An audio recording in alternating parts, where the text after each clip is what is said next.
श्रावण के महीने में 2 लोटा जल भगवान शंकर को समर्पित करते हैं। लाखों भक्त, करोड़ों भक्त 2 लोटा जल भगवान शिव को समर्पित करते हैं। अब उन शिव भक्तों से पूछा जाए कि तुमने पिछले वर्ष भी कावड़ भरी थी, तुमने पिछले वर्ष कावड़ भरी थी, उस कावड़ का फल क्या मिला? तुमने पिछले वर्ष 2 लोटा जल चढ़ाया, उस 2 लोटे जल का फल क्या मिला? कोई उनसे पूछे कि शिव पुराण का, शंकर की अविरल भक्ति का फल क्या है? यदि भूलवश भी अगर कोई व्यक्ति मंदिर में बेलपत्र चढ़ा हुआ है और बेलपत्र उसने एकत्रित कर लिया मंदिर के अंदर ही, और मंदिर में बेलपत्र एकत्रित कर कर धागा लिया और उस कच्चे धागे में, उस कच्चे धागे के अंदर अगर उस बेलपत्र की डंडी को पीछे से उसने एक एक साधारण सी गांठ लगाकर उस बेलपत्र की माला को सिद्ध कर लिया, हल्की सी कच्चे सूत की गांठ लगाते लगाते मंदिर की चढ़ी हुई बेलपत्र को, शंकर पर चढ़ी हुई बेलपत्र को, शंकर की चढ़ी हुई बेलपत्र को ही उसने गांठ लगाकर जब माला सिद्ध कर ली और सिद्ध कर कर अगर वही माला भगवान शंकर को अर्पित कर देती है तो कहते हैं कि हमारा फिर पुनर्जन्म होता ही नहीं है। इस संसार सागर से हमारी मुक्ति हो ही जाती है, पुनर्जन्म से हम छूट जाते हैं। जैसे जगत गुरु शंकराचार्य जी कहते हैं पुनरपि जननम पुनरपि मरणम, उस प्रपंच से छुटकारा।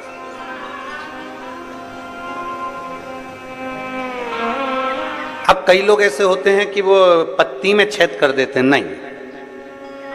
शिव महापुराण की कथा कहती है चाहे बेलपत्र हो चाहे तुलसी पत्र हो, चाहे बेलपत्र हो चाहे तुलसी पत्र हो, इन दोनों पत्ती के अंदर सुई को नहीं पिरोना चाहिए। बेलपत्र के अंदर भी सुई को नहीं डाला जाता और तुलसी पत्र के अंदर भी सुई को नहीं डाला जाता, दोनों पत्र में। हाँ, कच्चे धागे से आप उसमें डंडी में गांठ लगाकर भगवान शंकर को माला धारण कर सकते हो, पर कौन सी बेलपत्र? फिर से बोलो जरा जम के, कौन सी बेलपत्र? जम के आवाज आना चाहिए। जो शंकर भगवान पर चढ़ी हुई है वही बेल धोया, माला सिद्ध करी और वही माला मेरे देव अधिदेव महादेव को समर्पित कर दी, वही माला। नमामि शमीशा निर्वाण रूपम विभुम व्यापकम ब्रह्मवेदकम ब्रह्मवेद स्वरूपम। नमामि शमीशा निर्वाण रूपम विभुम व्यापकम ब्रह्मवेद स्वरूपम। नमः शिवाय, ओम नमः शिवाय, नमः शिवाय, ओम नमः शिवाय। नमामि शमीशा निर्वाण रूपम विभुम व्यापकम ब्रह्मवेद स्वरूपम। नमामि शमीशा निर्वाण रूपम विभुम व्यापकम ब्रह्मवेद। शिव को चढ़ा हुआ पुष्प शंकर को वापिस समर्पित, शंकर का बेलपत्र शंकर को वापिस समर्पित। तेरा तुझको अर्पण, क्या लागे मेरा, मेरा है क्या। अब एक व्यक्ति पत्र लिखा भिलाई में, उसने एक पत्र में बात लिखी कि गुरुजी आप कहते हो शंकर का चढ़ा फूल चढ़ा दो शंकर जी को, शंकर की चढ़ी बेलपत्र चढ़ा दो शंकर जी को, तो ये तो झूठा हो जाता है, ये तो बेकार हो जाता है। हम उस बच्चे से कहना चाहते हैं, अगर वो कथा सुन रहा होगा ऑनलाइन तो उसके चित्तवृत्ति में यह बात होगी। दुर्ग का वो बेटा है, अगर उसने बात कथा सुन रहा होगा तो उसके स्मरण में होगा कि आप कह रहे हो कि बेलपत्र झूठा हो गया, शंकर भगवान को चढ़ा फूल झूठा हो गया और वापिस शंकर भगवान को दे दिया। तो हम पूछे अच्छा भगवान ने लिया क्या है? दूध, वो भी गाय के बछड़े का झूठा है। दूध निकालने वाला एक एक ग्वाला एक एक किसान जानता है। पहले बछड़े को छोड़ा जाता है, दूध जब नीचे आता है तब वो निकालता है। बछड़ा अपना मुंह लगा देता है, झूठा दूध निकाला गया है। जल मछली ने झूठा करा, फूल भौरे ने झूठा करा। और जब मेरा भोलेनाथ झूठा जल स्वीकार कर सकता है, झूठा फूल स्वीकार कर सकता है, झूठा दूध स्वीकार कर सकता है, तो अपन कौन से सत्यवान है? अपन भी तो झूठे हैं। तो जरा विचार करो कि वो झूठा पुष्प, झूठा दूध, झूठा जल स्वीकार कर सकता है, तो मेरा शंकर अपन जैसे झूठे को भी स्वीकार कर सकता है। वो सरल है, सहज है, आनंद है। जो बहुत भगवान के सामने जब भी जाओ ना, पूरा पूरा अपना अभिमान, पूरा अहंकार, पूरी अभिमत्ता सब बाहर छोड़ दो, सब कुछ बाहर। अपनी अभिमत्ता अपन को लेके परमात्मा के पास जाना ही नहीं है। निर्मल होकर जाइए, एकदम सहज होकर जाइए। आप ऑफिसर अपनी जगह पर, आप मिनिस्टर अपनी जगह पर, आप आपका पद, आपका धन, आपकी दौलत अपनी जगह पर शिव के सामने सब शून्य है, शंकर के सामने सब शून्य। विचार करिएगा। बच्चा कहता है कि सब ये झूठा, हम कहते हैं झूठा नहीं, भगवान उसको स्वीकार करता है। एक शंकर पर चढ़ी हुई बेलपत्र 5, 7, 8, 15, 20 मिल भी गई और उसकी अपने माला तैयार करके शिव को समर्पित भी कर दी, तो ये श्रेष्ठता है उसमें।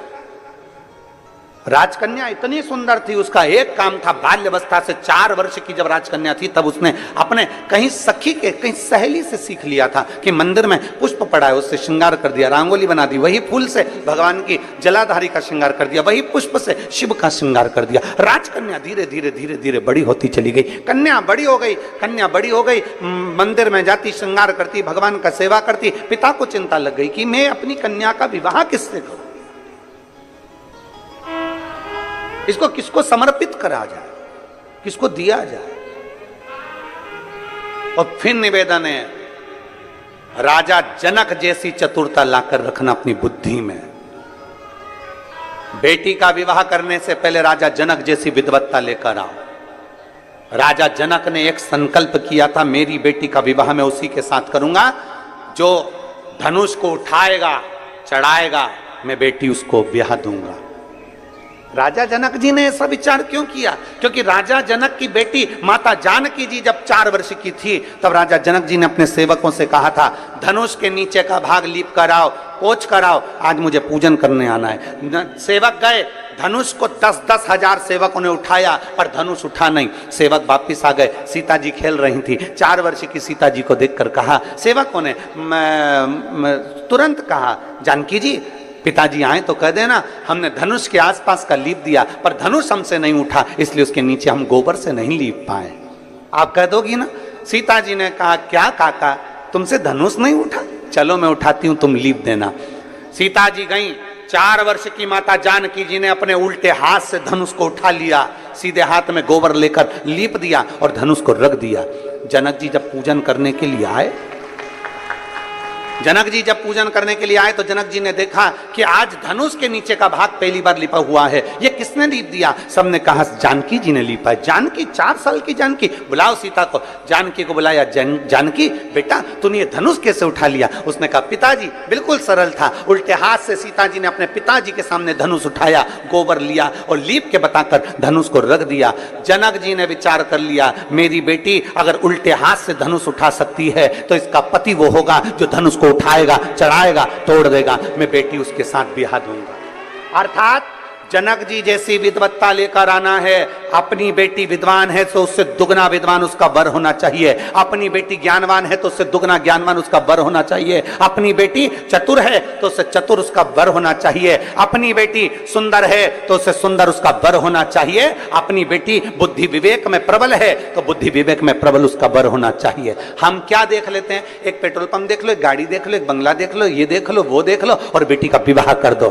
क्या मतलब?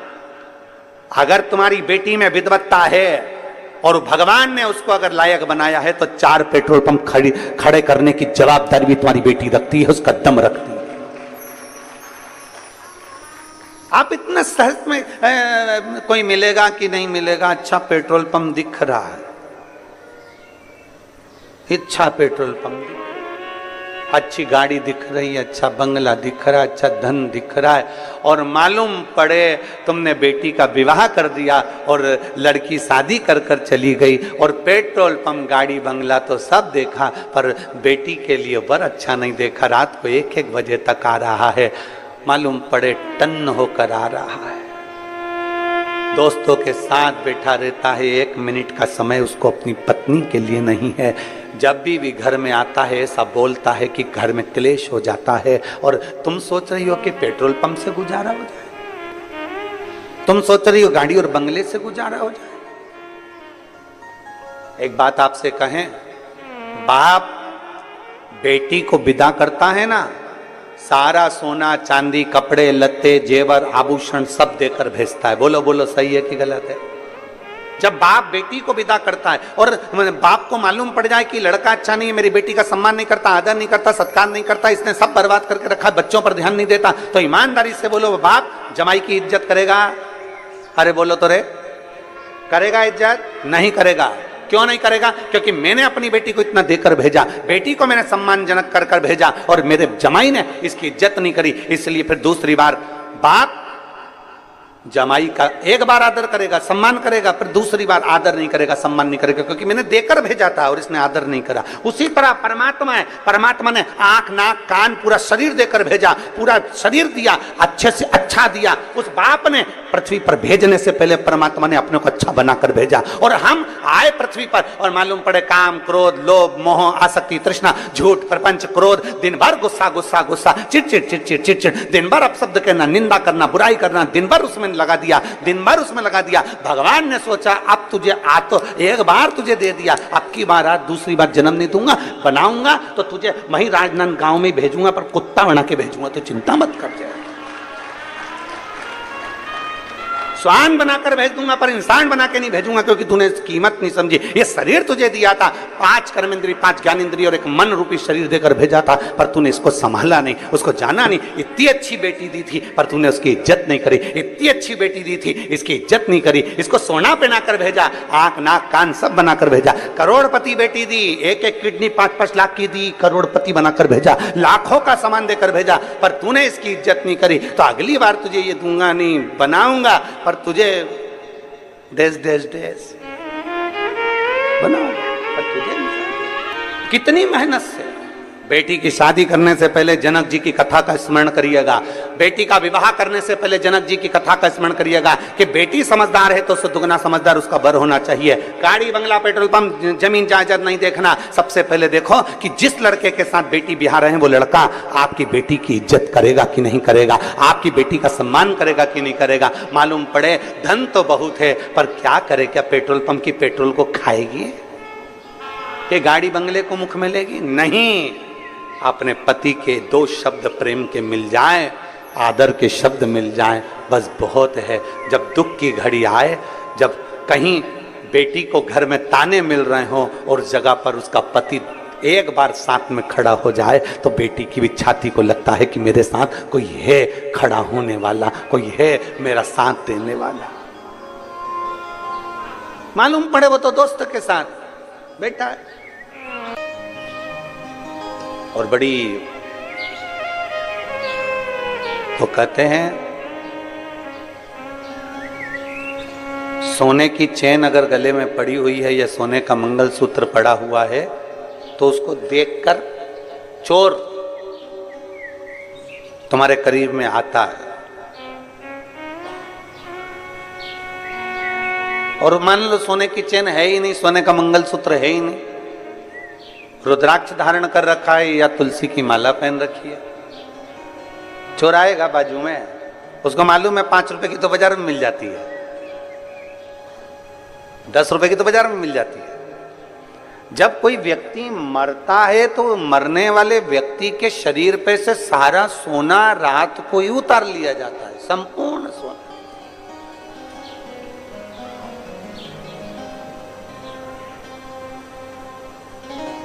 पर उसके गले में अगर रुद्राक्ष पड़ा हो तो, उसके गले में रुद्राक्ष की माला पड़ी हो तो निकालेंगे? अरे जम के तो बोलो जरा, नहीं निकालेंगे। तुलसी की माला पड़ी है तो कोई निकालेगा? नहीं। क्या कहेंगे? बहू से भी माँ रोते रोते रहने दे, वो माला उनके गले में रहने दे, वो तुलसी की है, वो रुद्राक्ष की है, पड़े रहने दे, वो तुलसी की माला है, वो रुद्राक्ष की माला, पड़े रहने। क्यों? क्योंकि उसको मालूम है कि ये तुलसी की माला, ये रुद्राक्ष की माला, ये पड़े रहने दे, ये किसी इसकी भले कीमत नहीं है। सोना निकाल लो, अंगूठी निकाल लो, चेन निकाल लो, दादी के कानों में अगर बुंदा लगा है तो बुंदा निकाल लो, मुर्की लगी है तो मुर्की निकाल लो, लौंग नथ पहनी है अच्छी बड़ी सारी तो नथ निकाल लो, ये सब कुछ निकाल लिया जाएगा। हाथ की अंगूठी हो, पाँव का हो, हाथ का तगड़ी हो, कमर कस हो, जो कुछ होगा सारा निकाल लिया जाएगा। और वहीं अगर तुलसी की माला है, वहीं अगर रुद्राक्ष की माला है और वो पड़ी हुई है तो कोई नहीं निकालेगा।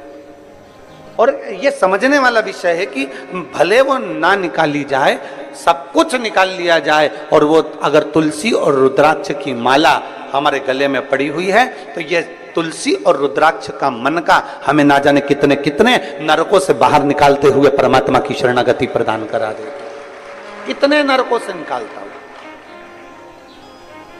और मैंने तेरे ही भरोसे बाबा, तेरे ही भरोसे हवा बिच उड़ती जावांगी बाबा, डोर हथो छड़ी ना मैं कटी जावांगी, भोले मैं तेरी पतंग, शंभू मैं तेरी पतंग, हवा बिच उड़ती जावांगी बाबा, डोर हथो छड़ी ना मैं कटी जावांगी।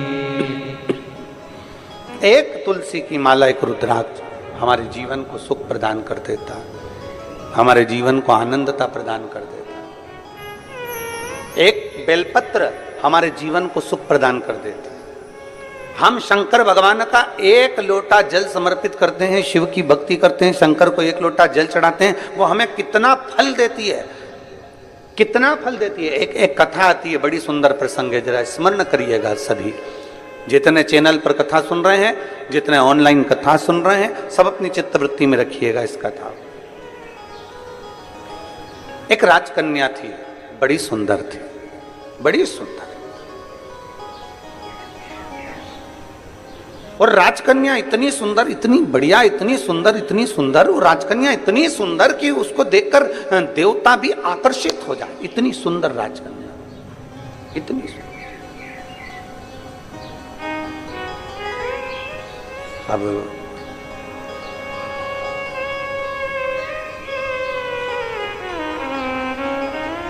कन्या सुंदर थी, राजा को चिंता लग गई जब कन्या बड़ी हो गई। कन्या बड़ी हुई और चिंता लगी, किसको चिंता नहीं होती। और आज के जमाने में हम तो निवेदन करना चाहेंगे, बेटों की शादी की चिंता करो, बेटियों की शादी की मत करो। क्यों? क्योंकि बेटी इतनी मेहनत कर लेती है, इतनी लगनता से काम कर लेती है कि बेटी के लिए तो ढेरों संबंध आना चालू हो जाते हैं। उसकी लगनता, उसकी मेहनत उसको आगे बढ़ा देती है। और बेटों की चिंता इसलिए करना जरूरी होती है कि पिता अपने बेटे को काम पर लगा देता है, जा दुकान देख ले, जा व्यापार देख ले, जा ये कर ले, जा वो कर ले। करता वो भी है मेहनत, ऐसा नहीं कि मेहनत नहीं करता।